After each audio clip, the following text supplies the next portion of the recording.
चैत्र मास कृष्ण पक्ष की एकादशी। एक समय युधिष्ठिर ने भगवान श्री कृष्ण से पूछा कि हे गोविंद, हे नाथ, हे नारायण, आप मुझे चैत्र मास की कृष्ण पक्ष की एकादशी की कथा और महात्म का विस्तार सुनाइए।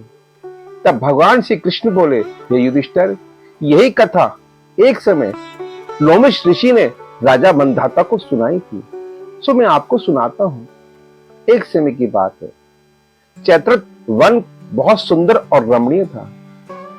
पवन, उपवन, गंधर्व, गायन और इंद्र की अप्सराएं हमेशा वहां विहार करती थी। कीड़ा आदि गायन करती थी। उसी वन के अंदर मेधा मुनि घोर तपस्या करते थे। शिव के परम भक्त थे, हमेशा मगन और शिव की भक्ति में लीन रहा करते थे। उसी समय एक इंद्र की अप्सरा मंजला घोष विहार और घूमते घूमते उस वन उपवन में आई। उसने मेधा मुनि की घोर तपस्या को देखा और मेधा मुनि यौवन युवावस्था में थे। देखकर उनको मोहित हो गई। मंजला घोष मन में सोचने लगी कि मैं इस मेधा मुनि को कैसे प्राप्त करूं। अतः प्राप्ति कारण वो उनके आगे नृत्य गायन करने लगी। तब भी मेधा मुनि की तपस्या भंग नहीं हुई। तब उसने कामदेव से प्रार्थना करी और कामदेव ने मेधा मुनि को काम बाण से पीड़ित कर दिया। इसी कारण उसकी घोर तपस्या भंग हो गई। मंजला घोष बहुत प्रसन्न हुई और मेधा मुनि के साथ उसी वन के अंदर रमणीय विहार करने लगी। काम भोग में लीन हो गई।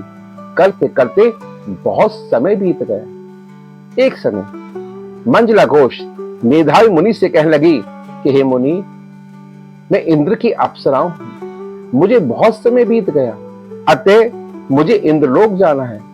तब मेधा मुनि बोले, हे रानी, हे अप्सरा, अभी तो समय बहुत थोड़ा है और तनिक कुछ दिन यहां रह जाओ।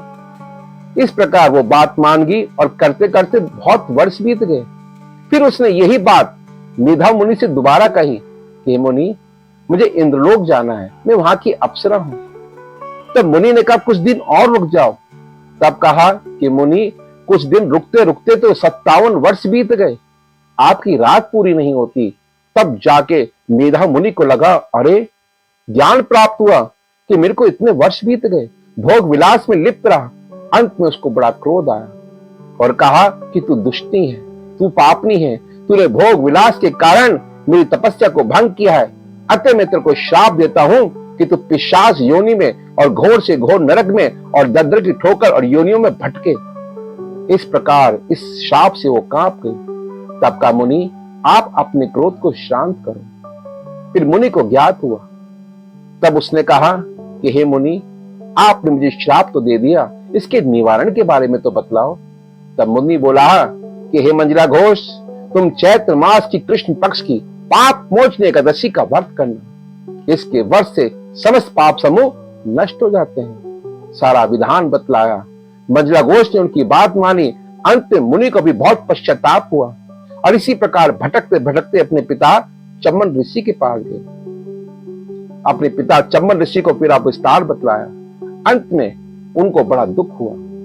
चम्मन ऋषि ने कहा, पुत्र, तुमने घोर पाप किया है। कहा, पिताश्री, अब ये पाप, ये संकट कैसे निवारण हो, कैसे इसकी गति और कैसे मुक्ति हो।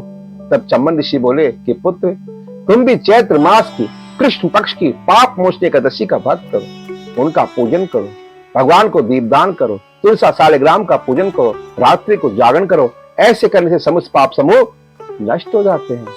ये कथा चम्मन ऋषि ने मेधा मुनि को बताई। अंत में बड़े प्रसन्न हुए।